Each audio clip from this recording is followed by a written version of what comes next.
सुरेश धसांचे मंत्री धनंजय मुंडेंसोबतचा वाद फार टोकाला गेलाय। सुरेश अण्णांची टीका धनुभाऊंच्या सांस्कृतिक कार्यक्रमांपर्यंत पोहोचली।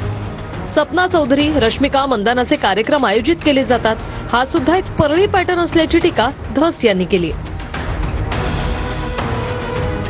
रश्मिका मंदाना, परत ते कोणती हिरोईन ते लय नाचते बो जास्त, हा लय कंबर हल्ली ती सपना चौधरी। मग असे इव्हेंट बघायचे, यांचे इव्हेंट मॅनेजमेंट पॉलिटिक्स ज्यांना कोणाला भविष्यात करायचं असेल तर त्यांनी परळीला यावं, तिथं शिक्षण घ्यावं आणि ते शिक्षण घेऊन संपूर्ण देशामध्ये त्याचा प्रसार करावा।